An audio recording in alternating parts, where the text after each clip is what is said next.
have a confession to make. I've not really played many Resident Evil titles. In fact, the first one I ever finished was Resident Evil Revelations 2. I have touched most of the classic games in the franchise, but just never really finished any of them. It's one of my many regrets as someone who considers himself a fan of Capcom. Don't worry though, I plan on fixing this mistake in due time. With that out of the way, Resident Evil 7 Biohazard, or as it's known on Steam, Resident Evil 7 Biohazard / Biohazard 7 Resident Evil. Pardon? Appeared to be the biggest deviation from the norm in the history of the series. At least, that was what many fans as well as myself initially thought. Sure, the last few games strayed somewhat from the slower, more puzzle-focused games of the past. However, going by the reveal from last year's E3 trailer, not only was a perspective shift to the first person, but it appeared that Resident Evil 7 was borrowing heavily from many of its contemporaries in the genre. Games like Outlast, Amnesia, and a fairly unknown title, called PT? So, is this game a return to form, or just a cheap imitation? Oh, by the way, Capcom, congratulations on spelling correctly this time. Good stuff. Good stuff.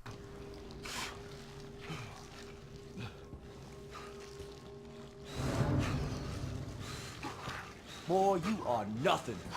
Just a man without a family.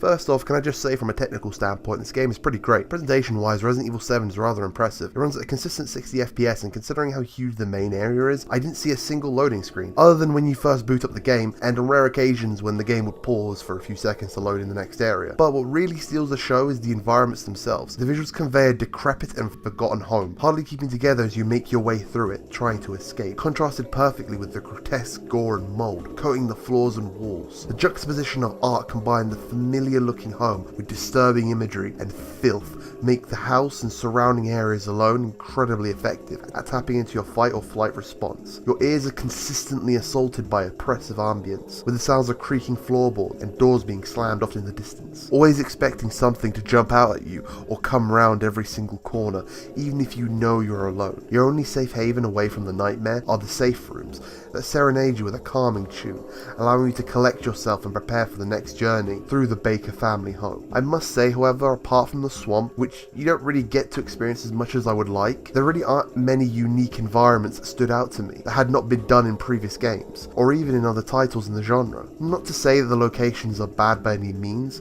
I would actually say they are really effective, but it would have been nice to go deeper into the swamp, or maybe even had more unique locales. In the interest of avoiding spoilers, I think I'll leave it there when it comes to the levels themselves.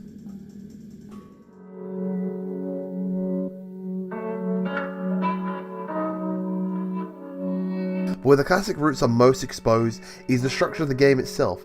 You have a large open Metroidvania level where you need certain items to progress or solve puzzles. You also have limited inventory that you must manage, which in an odd way is strangely satisfying. You can even choose a higher difficulty that turns the saves into a resource, much like the ink ribbons from previous entries.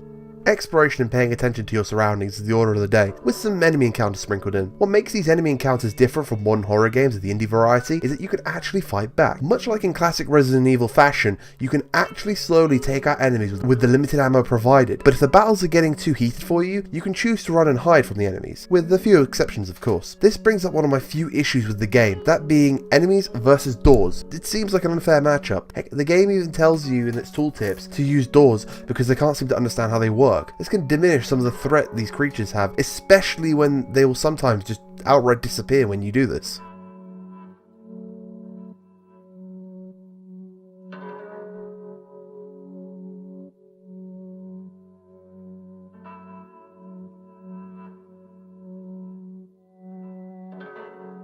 Speaking of creatures, I guess the developers really like the regenerators from Resident Evil 4, since all the enemies just look like different variations of them. Now, the standard molded are pretty cool and are rather threatening, but when you're introduced to different variants of the same enemy, it tends to get a little tiring.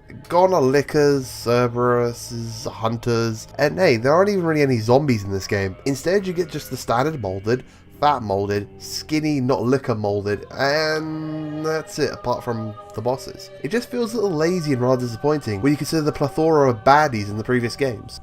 Not to spoil anything, but I felt that the game kind of went downhill a little by the third act. After a very pivotal moment in the game, it began to become super linear, gone with the puzzles and interesting level design that made the previous parts so memorable and engaging, opting more for running in a straight line while fighting gauntlets of enemies. I must stress though that the beginning and middle are incredibly strong and make up for this, but the lackluster finale is just a little bit of a letdown. Lastly, you can really tell that the game really wanted you to play this in VR. There are not only multiple instances of things getting in your face, but unskippable cutscenes that take control away from you. On a first playthrough, this isn't too bad. However, when retrying after dying, that is when it starts to get really frustrating. Not to mention, I feel that I won't be doing a second playthrough right away. When completing the game, you are not really given many options. In previous games, you had other modes such as mercenaries, and no such thing exists here. I feel this really hampers the replayability of the game. It seems like a lot of that extra content was put aside for free as well as paid DLC. I've yet to play the DLC myself, so maybe I'll return to that in the future. So, would I recommend this game? I most definitely would. If you're on a horror kick and want something a little different from the typical first-person indie horror game that is currently in vogue right now, the game actually allows you to fight back against the horrors it has on offer, while at the same time giving you an option to pick your battles and avoid combat altogether, with a few exceptions here and there. I did mention that the last third of the game is weaker, but I don't think that brings the game down by much. There is still many things to love about this game, from its satisfying combat, brain-teasing puzzles, and oppressive atmosphere. Not to mention, I think if you're a long-term Resident Evil fan, there is a lot to appreciate about this title. Seeing the gameplay returning to its roots, and not to mention bringing back some of the goofiness associated with the franchise, can be seen as a great return to form. Oh, shit! Nice call, Ethan.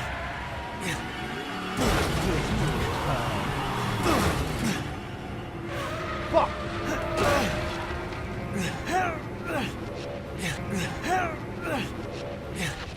Let's finish this, you and I. Oh yeah, I'm gonna take you for a ride. No!